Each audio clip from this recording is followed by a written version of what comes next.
Hello guys, আমি দীপ। আপনাদের স্বাগত জানাই আপনার চ্যানেল দীপস পার্সপেক্টিভের নতুন ভিডিওতে। এটা আমার কম্পোজিশন সিরিজের প্রথম ভিডিও। আপনাদেরকে এরপরে অনেকগুলো ভিডিও থ্রু আমি বেসিক কম্পোজিশন টেকনিক যেগুলো প্রফেশনাল ফটোগ্রাফাররা ইউজ করে সেগুলো আপনাদেরকে শেখাবো, জানাবো। আজকে আমি স্লাইড শো এর মধ্য দিয়েই এই ভিডিওটা কন্ডাক্ট করব। তো চলুন দেখে নিই।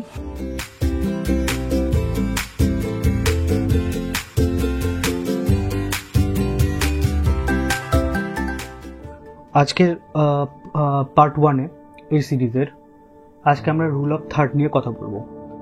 আপনার ফোনেও যখন আপনি ছবি তোলেন গ্রিডের একটা অপশান থাকে, সেখানে গিয়ে আপনি এই অপশানটাকে দেখতে পাবেন। পয়েন্টটা দেখিনি কি বলছে। এখানে বলছে মোস্ট কমন কম্পোজিশন টেকনিক। এটা সবচেয়ে বেশি পরিমাণ ইউজ করা হয়। বেশিরভাগ ফটোগ্রাফারই যারা নিজেদের ওয়ার্ক লাইফে নিজেদের প্যাশনের জন্য ফটোগ্রাফি করেন তারা এই টেকনিকটা সম্বন্ধে জানেন, এই কম্পোজিশন টেকনিকটা সম্বন্ধে জানেন, এটা ইউজ করেন। তো সেকেন্ড পয়েন্ট কি বলছে, use when the background is as important as the subject. এটার মানে কি হলো, যখন আপনি কোনো সাবজেক্টের ছবি তুলছেন এবং তার সাথেই আপনার ব্যাকগ্রাউন্ডটা ততটাই ইম্পর্টেন্ট যতটা আপনার কাছে সাবজেক্টটা ইম্পর্টেন্ট। ধরুন কেউ রাস্তা দিয়ে যাচ্ছে, তার ছবি আপনি তুলছেন, তাকে যদি সাবজেক্টকে যে যাচ্ছে তাকে যদি আপনি মিডিলে রাখেন তাহলে ছবিটার কম্পোজিশনটা ভালো লাগে না। কারণ আপনি সে রাস্তা দিয়ে যাচ্ছে, তাই রাস্তাটাকেও আপনাকে ছবির মধ্যে ইনক্লুড করতে হবে। বা ধরুন আপনি পাহাড়ের সামনে দাঁড়িয়ে ছবি তুলছেন, আপনার কাছে পাহাড়টা ইম্পর্টেন্ট, সেই ক্ষেত্রে আপনি আপনার এই দেখুন এই যে দুটো লাইন আছে আপনারা আশা করে দেখতে পাচ্ছেন, এই লাইনটা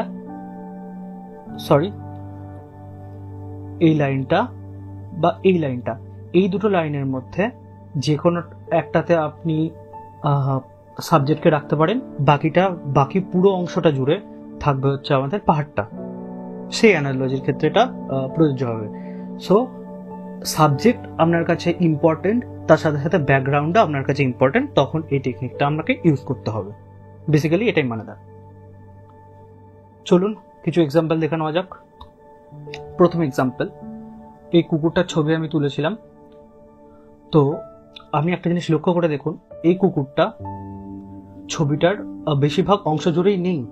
তার নাকটা, এই নাকটা ছবিটার প্রায় মিডিল বরাবর গেছে, আর তার এই কানটা ছবিটার প্রায় 1/3 বরাবর গেছে। যে লাইনটার কথা আপনাকে আগে বলছিলাম সেই লাইনটা বরাবর। দেখুন এই হচ্ছে ছবিটার কম্পোজিশন। আমি যদি গ্রিড দিয়ে এটাকে দেখি তাহলে এটা দেখতে পাবো। দেখুন প্রায় মিডিল দিয়ে, এটাকে যদি আমি প্রায় মিডিল ভাবি, এটাকে যদি আমি সেন্টার ভাবি, এই এরিয়াটাকে যদি আমি সেন্টার ভাবি, তাহলে তার প্রায় মিডিল দিয়ে তার নাকটা গেছে। এবং আপনি আরেকটা জিনিস লক্ষ্য করতে পারবেন যে এটা বেসিক্যালি আমি ইউজ করি আমার ফটোগ্রাফির ক্ষেত্রে। আপনাদেরকে একটা প্রো টিপস দিচ্ছি এক্ষেত্রে, যে কোনো সাবজেক্ট যেদিকে মুভমেন্ট করছে বা যেদিকে হেঁটে যাচ্ছে অথবা যেদিকে তাকিয়ে আছে, সেই দিকটা আপনাকে ফাঁকা রাখতে হবে। সাবজেক্ট এখানে আছে, সাবজেক্ট এদিকে তাকিয়ে আছে, তাই আমি এই দিকটাকে ফাঁকা রেখেছি। তাহলে বোঝা যায় সাবজেক্ট কোন দিকে দেখছে। সাবজেক্ট কি দেখছে সেটা যে ছবিটা দেখছে সেও জানতে পারে। ঠিক আছে, এটাই ছিল এই ছবিটার সম্বন্ধে। তো আপনি দেখুন আমি এক্ষেত্রে দুটো 1/3 ইউজ করেছি, মানে এই লাইনটা আমি ইউজ করেছি তার নাকটাকে প্লেস করার জন্য আমার কম্পোজিশনে, আর এই 1/3টা ইউজ করেছি আমি সাবজেক্টকে পুট করতে, সাবজেক্টের পুরো বডিটাকে পুট করতে। ঠিক আছে, চলুন নেক্সট ছবিটায় যাওয়া যাক। এই ছবিটা দিয়ে আপনাকে যে আগের পয়েন্টটা আমি বলছিলাম সেই পয়েন্টটাই এবারেও আমি বলতে চাই, যে এই ক্ষেত্রে বুদ্ধদেবের মূর্তিটাকে আমি এই বরাবর 1/3 বরাবর পুট করেছি, তার হাত বরাবর এটা প্রায় মিডিল লাইনে পুট করেছি। এটা এরকম জায়গা দিয়ে মিডিল লাইনটা যাবে, তো আমি এই মিডিল লাইন বরাবর পুট করেছি। ঠিক আছে, আর দেখুন বুদ্ধদেবের মূর্তিটা যেদিকে তাকিয়ে আছে আমি এই ডাইরেকশনটাকে ফাঁকা রেখেছি, এই জায়গাটাকে আমি ফাঁকা রেখেছি। আমি চাইলে বুদ্ধদেবের মূর্তিটাকে এখানে রাখতে পারতাম, এই 1/3 রাখতে পারতাম, কিন্তু সেক্ষেত্রে কম্পোজিশনটা ভালো লাগতো না, কারণ ছবিটার ডাইরেকশনটা এদিকে, সে তাকাচ্ছে এদিকে, তার হাতটা দেখুন, তার হাতটাও এদিকে। সো আমি এই এরিয়াটাকে ফাঁকা রাখবো যাতে কম্পোজিশনটা দেখতে অনেক বেটার লাগে, অনেক প্রফেশনাল লাগবে। এটা ছবি, এই ছবিটা দেখুন, এই ছবিটার কম্পোজিশনের ক্ষেত্রে কিছু ইউনিক পয়েন্ট আছে। প্রথম, এই লাইনটা বরাবর দেখুন, এই লাইনটা বরাবর ছবিটার একটা 1/3 গেছে, আপনি দেখলেই বুঝতে পারবেন। এই লাইনটা বরাবর ছবির একটা 1/3 গেছে। আমি এই লাইনটা বরাবর এখানে যে গাছগুলো আছে সেটাকে ফিনিশ করেছি, যাতে বাকি 1/3 এই এরিয়া জুড়ে যাতে আপনাদের আকাশটা আসতে পারে, ঠিক আছে। আর লিডিং লাইন বলে একটা টেকনিক হয়, যেটা দিয়ে সাবজেক্ট যেদিকে, সাবজেক্টটা যেখানে আছে, সাবজেক্টটা ধরুন এই এই এই এই ক্রস জয়েন্টের এই জায়গাটাই আছে, ঠিক আছে। এই লাইনটা আসছে, এই লাইনটা আসছে, তো এটার মাঝখানে সাবজেক্টকে আমি প্লেস করেছি। তো সাবজেক্ট যেখানে আছে এমন একটা লাইন আপনাকে কম্পোজিশনের মধ্যে আনতে হবে যে লাইনটা সাবজেক্টের দিকে যায়।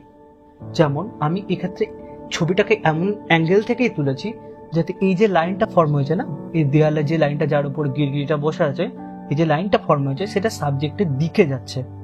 তো আমি যখন ডান দিক থেকে ছবিটা দেখতে আরম্ভ করব তখন আমার চোখটা সবসময় সাবজেক্টের দিকে যাবে। আমি ধর এখানে ছবিটা প্রথমবার দেখলাম, ছবিটা যখন আমি প্রথমবার ওপেন করলাম তখন আমার চোখটা প্রথমে এখানে গেল, তো তখন আমার চোখ এই লাইনটা আমাকে সাবজেক্টের দিকে চোখটাকে নিয়ে যেতে সাহায্য করবে। আর একটা কম্পোজিশন টেকনিক আমি এক্ষেত্রে ইউজ করি, যেটাকে আমি নাম দিয়েছি ট্রায়াঙ্গেল। এটার ক্ষেত্রে কি হয় দেখুন, এই 1/3টা আর এখানে যেই ফটোর ফ্রেমিং এর যে এন্ড পয়েন্টটা দেখুন, এটা একটা ট্রায়াঙ্গেল ফর্ম করছে। সাবজেক্ট, লিডিং লাইন আর এন্ড পয়েন্ট এটা মিলে একটা ট্রায়াঙ্গেল ফর্ম করছে। তো এটা কম্পোজিশনকে আর একটু এনরিচ করে। গিরগিরিটা দেখুন এই কোণ বরাবর তাকিয়ে আছে, এই ফ্রেমের এন্ড বরাবর তাকিয়ে আছে। এটা আর একটা টেকনিক যেটা আপনি আপনার ছবির ক্ষেত্রে ইউজ করতে পারেন, একটু ইন্টারেস্টিং লাগে ছবিটা দেখতে। পরের ছবিটা যাওয়া যাক। এই ছবিটার জন্য আমি অ্যাওয়ার্ডও পেয়েছি। এই ছবিটার ক্ষেত্রে এই ছবিটাকে আমি নাম দিয়েছিলাম দ্য ইগনোরড পারসন, যেহেতু এই যে বিড়ালটা যাকে আপনি দেখতে পাচ্ছেন সেই বিড়ালটা ব্লাড, ঠিক আছে। তো এই কম্পোজিশনটা একটু ইউনিক কম্পোজিশন। দেখুন এই লাইন বরাবর যাবে হচ্ছে ফার্স্ট 1/3, এই লাইন বরাবর যাবে হচ্ছে সেকেন্ড 1/3, ঠিক আছে। তো আমি সাবজেক্ট এবং বাকি যে জিনিসটাকে আমি ছবির মধ্যে রাখতে চাই, কোন একটা এলিমেন্ট ধরুন ইম্পর্টেন্ট, তো দুটো এলিমেন্টকে, এই মানুষটা ইম্পর্টেন্ট, এই বিড়ালটা ইম্পর্টেন্ট, তো এই মানুষটাকে আর বিড়ালটাকে আমি দুটো 1/3 রাখলাম, দেখেন বুঝতে পারছেন। আর এই মিডিল বরাবর এই যে মিডিলের আমরা ইয়েটা পাচ্ছি, এই চারকোনা শেপটা পাচ্ছি, এই শেপটার মধ্যে আমরা কুকুরটাকে প্লেস করেছি। তো আমার ছবিটা সম্পূর্ণ ভরাট লাগছে, খুব এনরিচ কম্পোজিশন। তো আপনি আশা করি বুঝতে পারছেন। যদি বুঝতে না পারেন তাহলে কমেন্ট করে জানান, আপনাদের প্রত্যেকের কমেন্টের আমি পার্সোনালি রিপ্লাই দেওয়ার চেষ্টা করব। তো নেক্সট স্লাইডে যাওয়া যাক। এই ছবিটা আমার পার্সোনালি ফেভারিট ছবি কম্পোজিশন বোঝানোর জন্য। আপনারা দেখুন এই ছবিটা খুব ইন্টারেস্টিং। আপনি দেখুন এই যে ব্যক্তিটা, এই ব্যক্তিটাকে আমি মেন সাবজেক্ট হিসেবে এখানে রাখলেও এই ব্যক্তিটাকে আমি 1/3 রাখিনি, কারণ আমার কম্পোজিশনের মধ্যে আরো ইম্পর্টেন্ট কিছু এলিমেন্ট ছিল। সো এটা মিনিং না যে আপনাকে সব সময় কম্পোজিশনের সমস্ত রুল মেনে চলতে হবে। ছবিটা যদি দেখতে ভালো লাগে, এটা একদম প্রো টিপস। আপনি 1/3 দিয়ে ছবি তুলে আপনি ট্রাই করলেন, ছবিটাতে সাবজেক্টটা যদি 1/3 নাও থাকে কিন্তু ছবিটা দেখতে ভালো লাগছে, এর থেকে বেটার কম্পোজিশন কিছু হয় না। বুঝতে পারলেন কি বলছি? এবার ছবিটার মধ্যে ইন্টারেস্টিং ফ্যাক্টটা দেখুন। এই ব্যক্তিটা এদিকে তাকিয়ে আছে, ঠিক আছে। এই ব্যক্তিটার হাতের এই বরাবর একটা 1/3 লাইন গেছে, আপনি দেখতে পাচ্ছেন।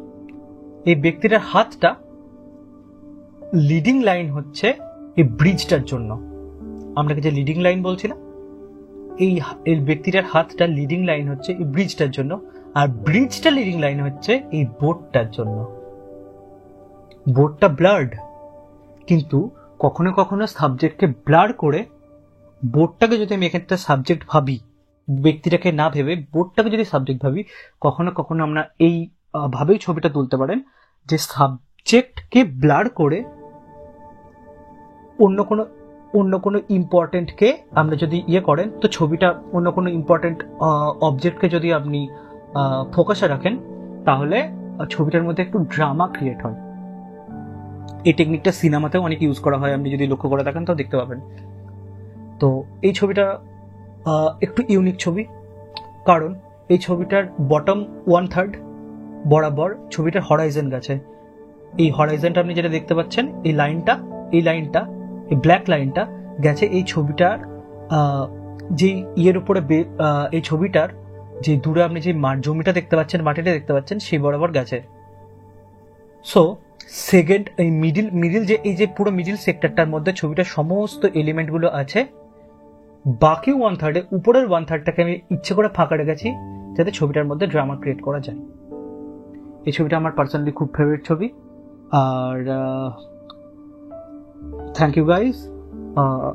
আশা করি আপনি এই ভিডিওটার মধ্যে দিয়ে কিছু শিখতে পেরেছেন। যদি আপনার যদি ভিডিওটা ভালো লেগে থাকে, তাহলে অবশ্যই চ্যানেলটাকে সাবস্ক্রাইব করবেন, কারণ আপনাদের হেল্প ছাড়া এই চ্যানেলটা বড় হতে পারবে না।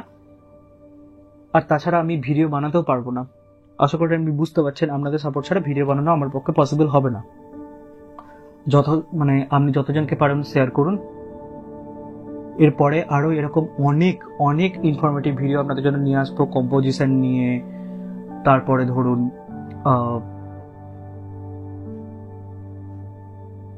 লাইটিং নিয়ে,